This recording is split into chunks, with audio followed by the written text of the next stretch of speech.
Acte 4, versets 32 à 37.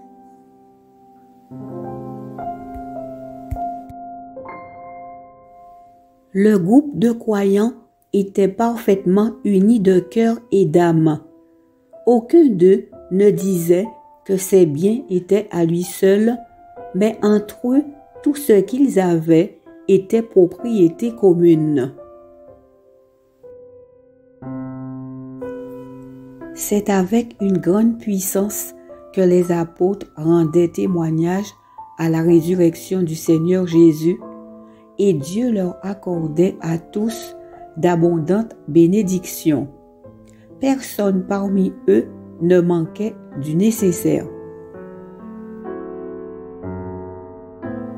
En effet, tous ceux qui possédaient des champs ou des maisons les vendaient, apportaient la somme produite par cette vente et la remettaient aux apôtres. On distribuait ensuite l'argent à chacun selon ses besoins. Par exemple, Joseph, un Lévite né à Chypre, que les apôtres surnommaient Barnabas, ce qui signifie l'homme qui encourage, vendit un champ qu'il possédait, apporta l'argent et le remit aux apôtres.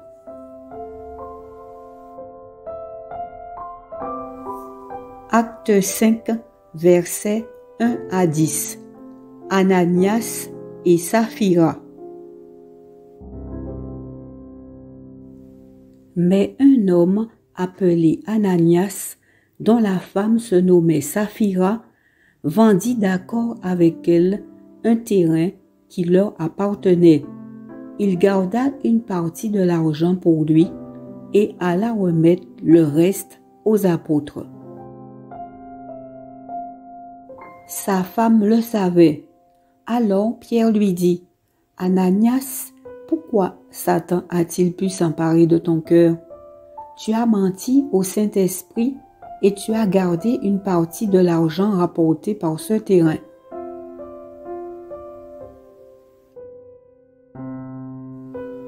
Avant que tu le vendes, il était à toi, et après que tu l'as vendu, l'argent t'appartenait, n'est-ce pas?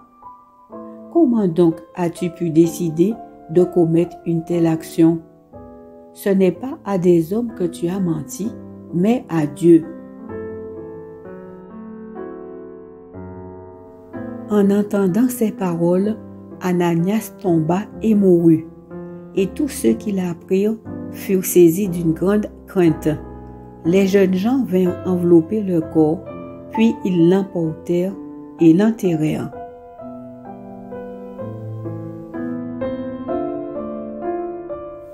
Environ 3 heures plus tard, la femme d'Ananias entra sans savoir ce qui s'était passé. Pierre lui demanda, « Avez-vous vendu votre terrain pour telle somme? » Et elle répondit, « Oui, pour cette somme-là. » Alors Pierre lui dit, « Comment donc avez-vous pu décider ensemble de défier l'Esprit du Seigneur? Écoute, ceux qui ont enterré ton mari sont déjà à la porte et ils vont t'emporter, toi aussi. » Au même instant, elle tomba aux pieds de l'apôtre et mourut. Les jeunes gens entrèrent et la trouvèrent morte. Ils l'emportèrent et l'enterrèrent auprès de son mari. Toute l'Église et tous ceux qui apprirent ces faits furent saisis d'une grande crainte.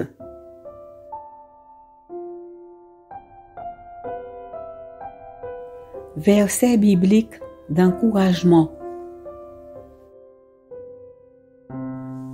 Proverbe 14, verset 5.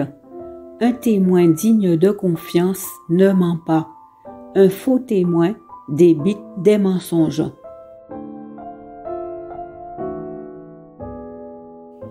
Exode 20, verset 16.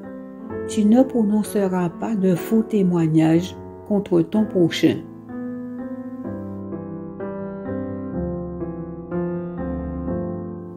Éphésiens 4, verset 25.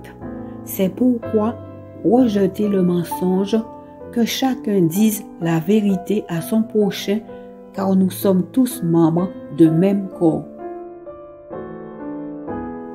Proverbe 16, verset 28.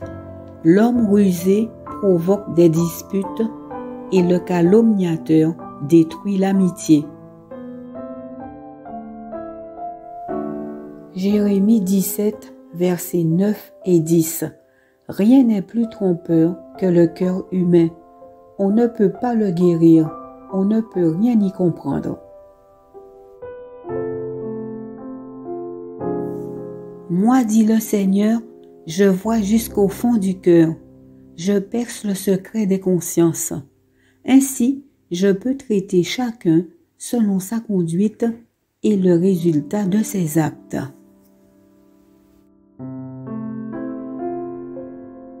Psaume 101, verset 7. Parmi ceux qui m'entourent, il n'y a pas de place pour les tricheurs. Quant aux menteurs, ils ne tiendront pas devant moi.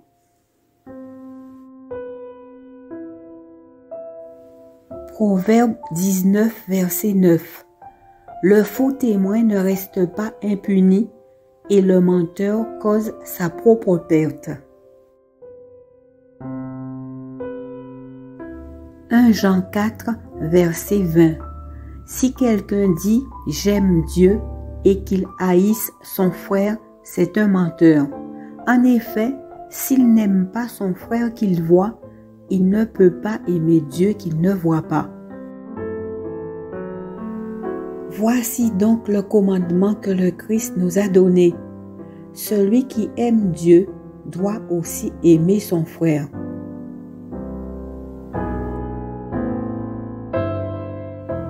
Proverbe 6, versets 16 à 19.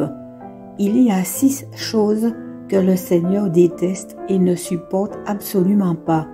Le regard orgueilleux, la bouche qui trompe, les mains qui font couler le sang innocent, l'esprit qui projette l'injustice, les pieds qui courent faire le mal, le faux témoin qui débite des mensonges. Mais il y en a aussi une 7e, l'homme qui sème la discorde entre les frères.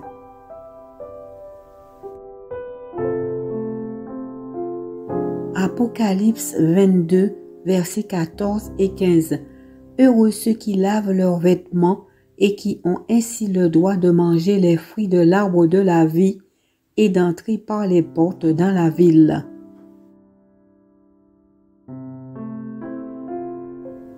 Mais hors de la ville, les êtres abominables, ceux qui pratiquent la magie, les gens immoraux, les meurtriers, les adorateurs d'idoles et tous ceux qui aiment et pratiquent le mensonge.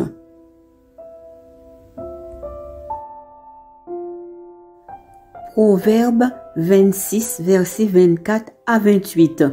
L'homme plein de haine donne le change par ses paroles. Au-dedans de lui, il prépare des tromperies. Quand il parle aimablement, ne t'y fie pas, car il a l'esprit plein de pensées détestables. Il est assez rusé pour dissimuler sa haine, mais tout le monde finit par découvrir sa méchanceté.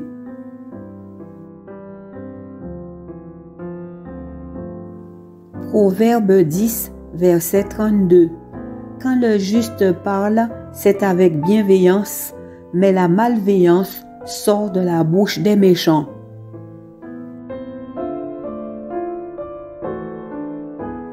Nombre 23, verset 19. Dieu n'est pas un homme pour mentir, il n'est pas un être humain pour changer d'opinion.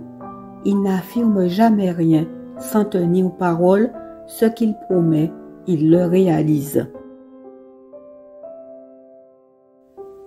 Colossiens 3, versets 9 et 10. Ne vous mentez pas les uns aux autres, car vous avez abandonné votre vieille nature avec ses habitudes et vous vous êtes revêtus de la nouvelle nature. Vous êtes des êtres nouveaux que Dieu notre Créateur renouvelle continuellement à son image pour que vous le connaissiez parfaitement. Proverbe 8, verset 13. Être soumis au Seigneur, c'est détester le mal. Pour ma part, je déteste l'orgueil et l'arrogance, les mauvaises actions et les paroles trompeuses. Psaume 120, verset 2. Seigneur, délivre-moi des gens qui mentent et font de faux serments.